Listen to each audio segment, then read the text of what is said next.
Hi, I'm Irene Pletka. I'm here with my friend Emma Krantz, who has been a friend of more years than I care to remember. And Emma's going to talk about one of those foods that you don't want to eat, but that is really delicious. So what is it that we're making, Emma? Tongue, and more tongue. 3 different types.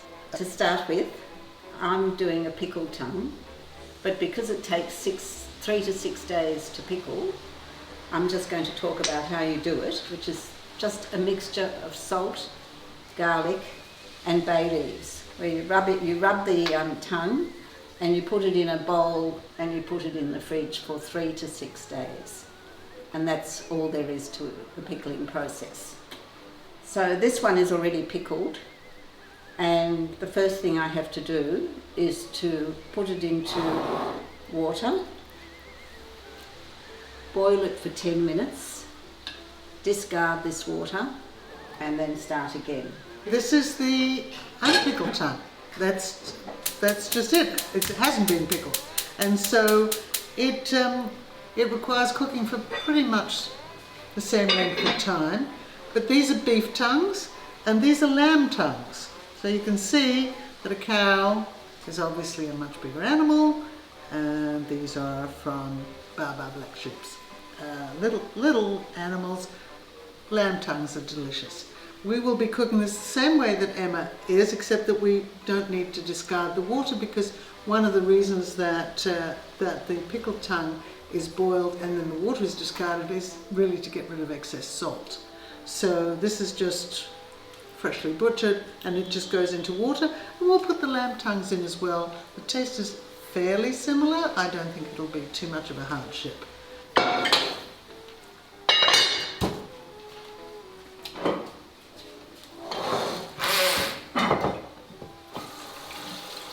And in the same way as Emma will do, we will add carrots, bay leaf, onion, seasonings,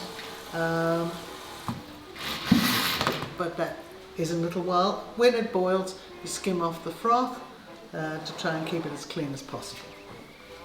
Okay. And now I'm draining off the water and putting in hot water from the kettle. Ooh, watch out. Sorry.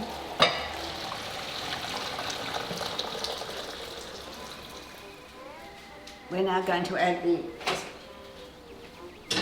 just a few ingredients: some bay leaves, some pepper, and a few pieces of garlic. So I have added in to the unpickled tongue bay leaves, parsley stems, a carrot, an onion, and I'll add a couple of cloves of garlic and some salt and pepper.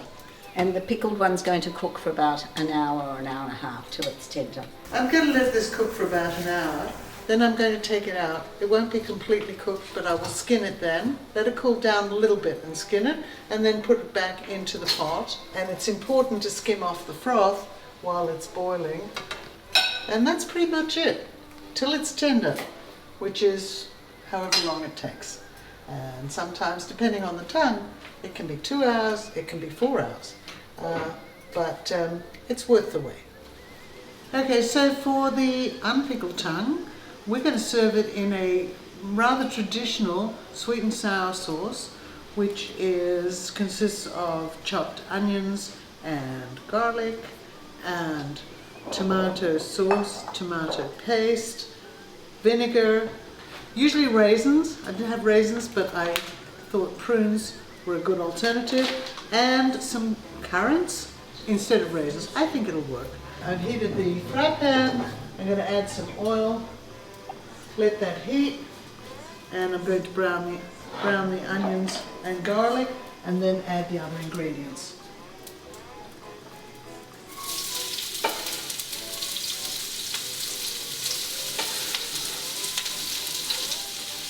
So the onions are translucent now, but we'd like them to have a little more colour, just a golden brown.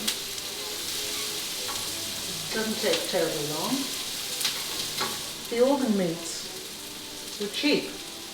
which is why they became the favoured foods of the Jewish masses, because most people were poor and these were the cheapest cuts of meats there were, and cooks were eternally inventive. The notion of nose-to-tail eating did not come into being 10 years ago. This was something that was always done, and it's something I think we should think about again, given that we're rather crowded on this planet. So these are now golden. Tomato puree, something like half a cup of light brown sugar, could be dark brown sugar, half a cup of, this is apple cider vinegar, but you can use a white wine vinegar, handful of currants, a little bit more, and pitted prunes, about half a pound.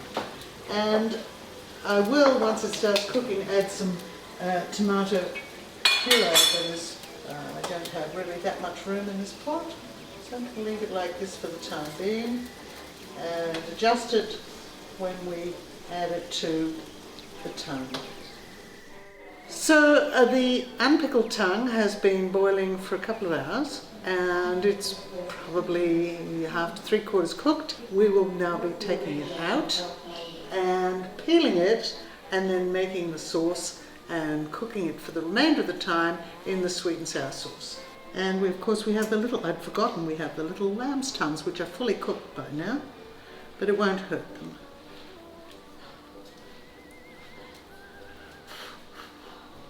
So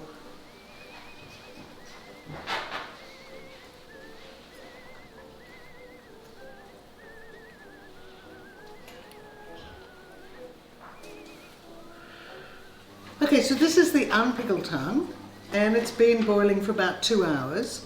And now what we're going to do is, I peeled it with great difficulty, because when the tongue is fully cooked, the skin just comes off like a glove. You just peel it off. This was much more difficult, but we're going to slice it and we're going to put it into the sweet and sour sauce. So essentially, you slice it in 2 chunks, and you'll notice that the colour is sort of greyish pinkish, whereas the pickled tongue will be really quite very pink. Now remember, this is not fully cooked, because you can see it's still a little raw inside, but it's going to cook in the sauce in order to infuse the meat with the flavour of the sauce. So we will put all the meat in here, the little bit of leftovers that there was, the carrot that it cooked with,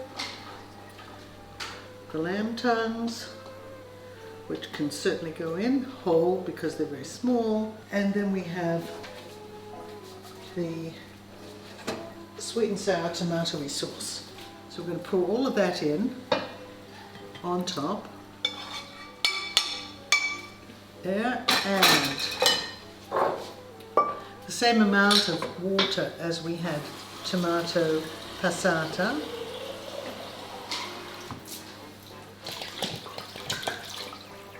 And a dash of sherry or Madeira, just a good, glug like that.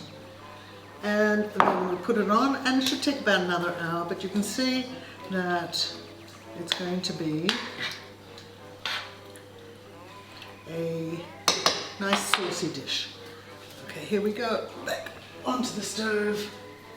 So the tongue is cooked. It took 2 hours, and when it's just cool enough to handle but still hot, put a shallow split into it just through the skin, and then it should just all peel off really easily.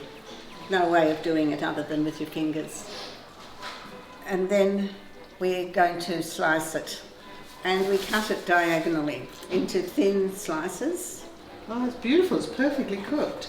And it's really pink, much pinker than, this is the pickled tongue, and this is much pinker than the unpickled tongue that I sliced up and put in the sauce. That'll make beautiful sandwiches.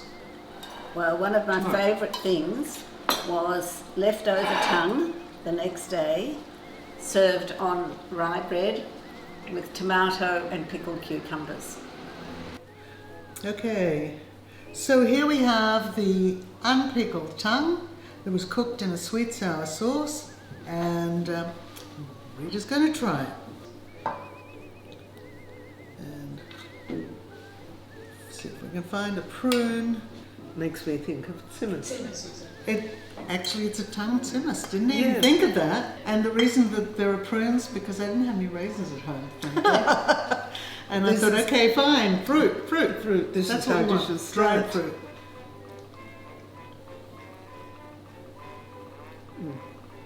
The meat has a real flavour to it, It's in true. a way that sweetbreads don't. True.